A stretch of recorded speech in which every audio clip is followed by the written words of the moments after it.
Ցանցային մարքեթինգ, ինչ է սա իրենից ներկայացնում։ Ապրանքի խթանման ավանդական ուղին արտադրողից գնորդին պատկերվում է այսպես. ընկերությունն արտադրում է ապրանք, որն ունենում է իր հատուկ վաճառքի գինը։ Որպեսզի ապրանքն հասնի գնորդին, այն պետք է անցնի մեծ, միջին և փոքր միջնորդների ձեռքով։ 30% մեծ միջնորդը ավելացնում է ապրանքի գնին իր շահույթից։ Բացի այդ ավելացվում են տրանսպորտի, պահեստի վարձակալման, գովազդի ծախսեր։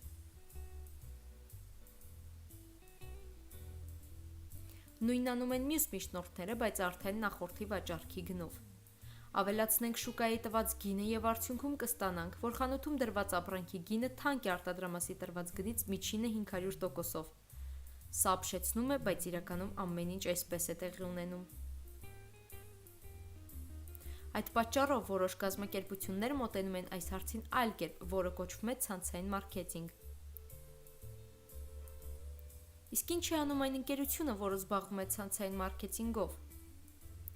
Այն հրաժարվում է միջնորդների առաջարկած ծառայություններից և ուղիղ վաճառքից։ Ընկերությունն ինքն է պատրաստում, արտադրում, փաթեթավորում, ուղարկում, պահեստավորում և հաշվարկում։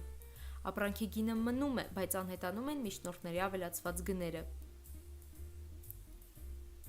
Իսկ սա ոչ շատ ոչ քիչ 150% է խնայած միջոցներից, այդ պատճառով ընկերությունը կարող է հանել ապրանքի վերջնական գնից 30%,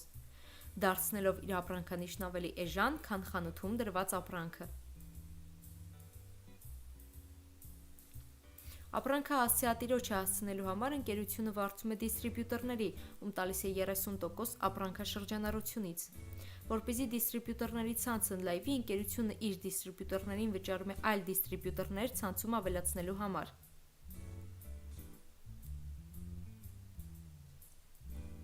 Սրա վրա ընկերությունը ծախսում է ևս 30% խնայված միջոցներից։ Մյուս 60% ընկերությունը ծախսում է նոր ապրանքներ պատրաստելու համար։ Այն իր մեջ ներառում է գիտական փորձարկումներ, լաբորատորիաների կատարելագործում և արտադրության ընդլայնում։ Ապրանքի վերջնական գինը մնում է ցածր, իսկ որակն ավելի բարձր, քան սովորական վաճառքի սխեմայում։ Միֆ 1. Ցանցային մարքեթինգը բուրգ է և գումար է վաստակում միայն վերևում գտնվող մարդը, իսկ դիստրիբյուտորները ստանում են չնչին գումարներ։ Այս միֆի ժամանակ մենք կքննարկենք երկու կառուցվածք՝ տրադիցիոնալ կորպորատիվ կառուցվածք և ցանցային մարքեթինգ։ Ինչպես է դասավորված տրադիցիոնալ կորպորատիվ կառուցվածքը։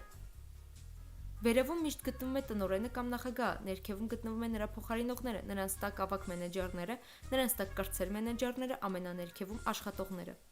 Ինչու՞մն է կայանում կորպորատիվ կառուցվածքի իմաստը։ Նրանում, որ յուրաքանչյուր վերևում գտնվող ներկայացուցիչ վարձատրվում է ավելի բարձր, քան ներքևինները։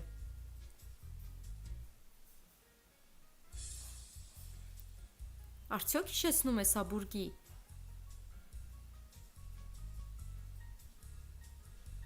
Իհարկե, այո։